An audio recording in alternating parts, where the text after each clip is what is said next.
Hey guys, man, I miss you. Usually I end up speaking with the adults, but I've always enjoyed hanging out with you guys on Wednesday nights. And I miss you, and I hope you're doing well, and I hope your families are doing well.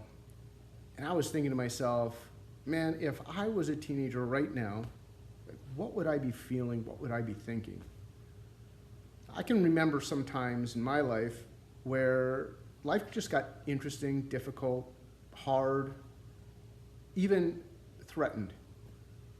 And there's that temptation, that thought of, okay, God, like, what are you doing? Why are you doing this to me? Like, do you hate me? Or, like, what is going on? And it's pretty easy to ask those types of questions of God. And you know what? I think God is even okay with us asking those questions if we're really asking the question. Sometimes we ask the question, but it's not really asking the question. It's more of a statement like, God, like, why, how dare you do this? He is God. He does have the right to do whatever he wants. But boy, sometimes when we talk about God being loving and kind and good, you're like, this just doesn't fit. It's like, what is going on? And I was thinking about all those types of feelings and all those kinds of struggles. And I thought to myself, like, what would I want to know? What would be the questions running around in my brain at that age? And I got to thinking about James. So if you've heard me speak before, you might have heard me talk about James being the brother of Jesus. Can you imagine that? That would totally stink. As kids, here's Jesus, Mr. Perfect, doing everything the way he's supposed to do it. And you're just trying to keep up. You're just trying to look good. And I don't know if Jesus' parents ever told James, like, I wish you were more like Jesus. But I'm sure he felt the comparison. And then, you know, Jesus got popular, really big. Everybody knew about him. He was the famous one. And he was doing some quirky things, and the whole family is kind of wondering what he's about. And it says in the Bible that James and his brothers and sisters, and even Mary, kind of wondering what Jesus was really doing. Like, why is he doing this? And they were questioning him. But in the end, after Jesus' death and resurrection, James catches on, and he's like, oh, this isn't just my brother genetically. This is like the God of the universe in a human body. Like, wow. And he writes this book called James, and I like James, the book, because it's so practical. It's like dealing with all the issues that we have to face on a daily basis. And I think James was in a unique position because he got to see Jesus live it every day, even as a child. What does it mean to live a perfect life? What does it mean to live in perfect harmony with God? And so he writes this book, kind of practical application of how to do life. And I think James's book really starts out odd.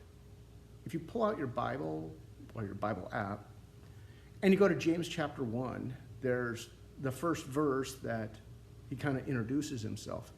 And this is what he launches into in verse 2, right off. In verse 2 it says, "Consider it pure joy, my brothers, whenever you face trials of many kinds." I'm like, wow, that's an interesting way to start your book. And he says, "Consider it pure joy because you know that the testing of your faith produces perseverance.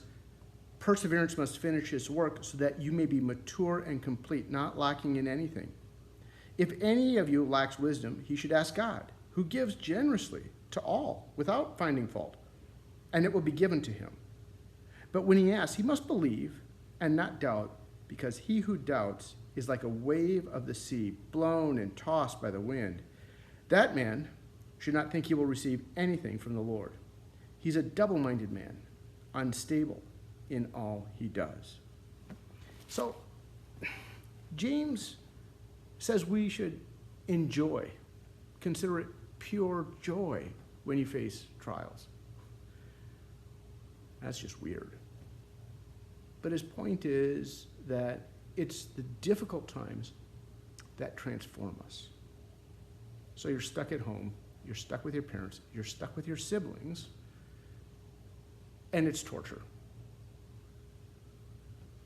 And this is the opportunity to face that and grow. Yeah, life isn't ideal. Yeah, things are difficult right now. But this is your opportunity to use that difficult situation to grow up, to be more, to understand God at a whole new level. And so, if you'll push through perseverance, if you push through all the way to the end, you'll find a deeper level of character in your life. And you can ask God for the information that you need. If you go to God and you ask for the wisdom, he will give it. If you live by faith and you walk step by step, wanting to follow him, yeah, he'll lead you through. I want to encourage you. This isn't ideal. You probably had plans for the spring. Maybe you were going to be in sports. Maybe you had a great class. You're going to hang out with your friends. Maybe you were even going to graduate. And your plans are all messed up. Yeah, you can let it get you down. Or you can go to God and say, God, okay, what are you doing? Why are you doing this? Not with that sassy attitude, but with an attitude that says, God, teach me what you want me to know. And if you do that, he will lead you through, he will guide you, and he will take you to the next level. I'm praying for you. If you need me, call. I know Ryan is thinking the same thing. I know that Kay is thinking the same thing. We're all here. You have our phone numbers, or can get our phone numbers. And we're here to support you. We love you. We're praying for you. I hope you have a great week. And I hope that in the difficult times, you really grow. Take care. We'll see you.